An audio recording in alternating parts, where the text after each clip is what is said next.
প্রযুক্তির রাজধানী লাস ভেগাসে জমে উঠেছে বিশ্বের সবচেয়ে বড় প্রযুক্তি মেলা কনজিউমার ইলেকট্রনিক্স শো বা সিইএস।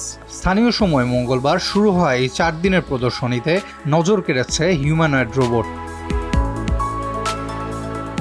মেলার বিভিন্ন স্টলে ভিড় জমাচ্ছেন দর্শনার্থীরা।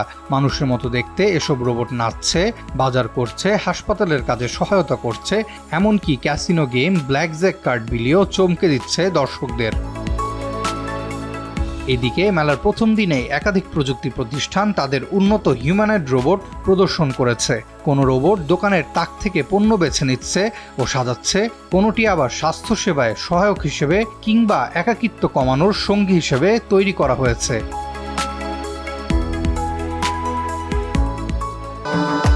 ভবিষ্যৎ হোক নিরাপদ, বিনিয়োগ হোক বিশ্বস্ত, আর আমার পছন্দ সল্ট বে। ওয়েলকাম টু সল্ট বে। অন্যদিকে বিশেষ আকর্ষণ হয়ে উঠেছে একটি রোবট যা ক্যাসিনোতে ব্ল্যাকজ্যাক ডিলার হিসেবে কাজ করছে। মানুষের মতো অঙ্গভঙ্গি ও নির্ভুলতায় কার্ড বিলিয়ে প্রশংসা কুড়িয়েছে। রিটেইল ও কনভিনিয়েন্স স্টোরে এসব রোবট পুরোপুরি স্বয়ংক্রিয়ভাবে কাজ করছে।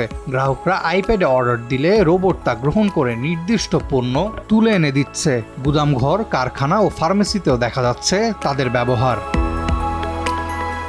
মেলায় আসা দর্শনার্থীরা বলছেন, ভবিষ্যতে এসব রোবট ঘর পরিষ্কার, বিছানা গুছানো সহ দৈনন্দিন কাজ অনেক সহজ করে দেবে। তাদের মতে এই প্রযুক্তি বিশ্বকে আরও এগিয়ে নিয়ে যাবে।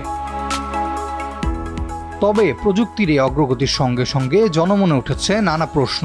হিউম্যানয়েড রোবট মানুষের জীবনে কিভাবে জায়গা করে নেবে তা নিয়ে নতুন করে ভাবার সময় এসেছে বলে মনে করছেন বিশেষজ্ঞরা।